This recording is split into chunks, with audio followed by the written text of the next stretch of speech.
Deadline ನೆನಪಿಸುತ್ತಲೇ Iran ಮೇಲೆ America ದಾಳಿ ಮಾಡಿದೆ. ಟೆಹರಾನ್ನಲ್ಲಿ ಆಸ್ಪತ್ರೆ, ಯೂನಿವರ್ಸಿಟಿ ಮೇಲೆ ಅಟ್ಯಾಕ್ ಆಗಿದೆ. ಅಮೆರಿಕ ಮತ್ತು ಇಸ್ರೇಲ್ ಜಂಟಿ ಕಾರ್ಯಾಚರಣೆ ಮಾಡಿದ್ದಾರೆ. 30ಕ್ಕೂ ಅಧಿಕ ಯೂನಿವರ್ಸಿಟಿಗಳ ಮೇಲೆ ದಾಳಿಯಾಗಿದೆ.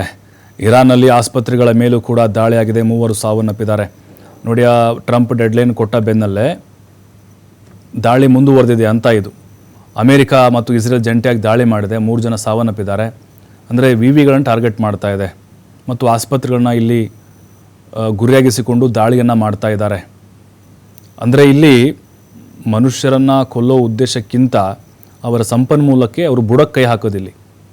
ಯಾವ್ಯಾವ ಆದಾಯದ ಮೂಲಗಳಿದಾವೋ ಮತ್ತು ಶಿಕ್ಷಣ ಆಗಿರ್ಬೋದು, ಜೊತೆಗೆ ಈ ಆಸ್ಪತ್ರೆ ಆಗಿರ್ಬೋದು, ಅಂದರೆ ಅನಾನುಕೂಲ ಸೃಷ್ಟಿಯಾಗಬೇಕಲ್ಲಿ, ಆರ್ತನಾದ ಹೆಚ್ಚಾಗಬೇಕು ಅನ್ನುವಂಥ ಒಂದು ಉದ್ದೇಶ ಇಲ್ಲಿ ಅಮೆರಿಕದ ಕಾಣಿಸ್ತಾ ಇದೆ.